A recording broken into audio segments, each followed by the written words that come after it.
देश में पता लगाना है कि किसकी कितनी आबादी है और किसका कितना हक बनता है। एक प्रकार से हम स्नैपशॉट लेना चाहते हैं कि हिंदुस्तान में आज क्या हालात है। आरएसएस के लोग कहते थे, बीजेपी के लोग कहते थे, इनके नेताओं के बयान हर रोज आते थे कि जाति जनगणना नहीं होना चाहिए। हमने दबाव डाला और कुछ दिन पहले कंफ्यूजन में आरएसएस कहती है कि हां, जाति जनगणना जरूरी है। कुछ भी हो जाए, जाति जनगणना करवाएगी कांग्रेस पार्टी, करवाएगी, हमारा गठबंधन करवाएगा। राहुल गांधी ने महाराष्ट्र के सांगली में एक सभा को संबोधित करते हुए एक बार फिर जातिगत जनगणना का मुद्दा उठाया। उन्होंने कहा कि जातिगत जनगणना के जरिए हम जानना चाहते हैं कि अलग अलग वर्ग के कितने लोग हैं और उनका हक क्या है।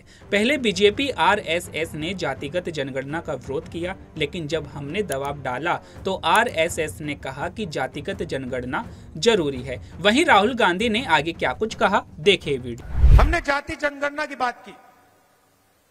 हमने कहा कि देखिए, देश में पता लगाना है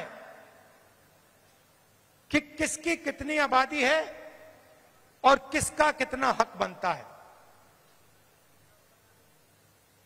मैंने कुछ गलत बोला? सही बोला ना कि यह पता लगाना है अलग अलग वर्ग के लोग हैं, ये कितने हैं, इनकी आबादी कितनी है और इनका हक क्या है और कौन सी संस्थाओं में इनके लोग हैं।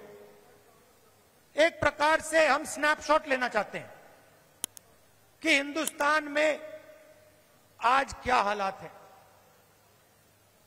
बीजेपी के लोग एकदम कहते नहीं। हमने दबाव डाला, न्याय यात्रा की, और पहले ये सारे के सारे लोग कहते थे कि जाति जनगणना के हम खिलाफ हैं। आरएसएस के लोग कहते थे, बीजेपी के लोग कहते थे, इनके नेताओं के बयान हर रोज आते थे कि जाति जनगणना नहीं होना चाहिए। हमने दबाव डाला और कुछ दिन पहले कंफ्यूजन में आरएसएस कहती है कि हां, जाति जनगणना जरूरी है। अगर आप आज कह रहे हो कि जाति जनगणना जरूरी है, तो पिछले 6 महीने में आप क्या कह रहे थे? मैं आपको बता रहा हूं, पार्लियामेंट में हमने कहा है, पार्लियामेंट के फ्लोर में, लोकसभा में मैंने कहा है, कुछ भी हो जाए, जाति जनगणना करवाएगी कांग्रेस पार्टी, करवाएगी, हमारा गठबंधन करवाएगा।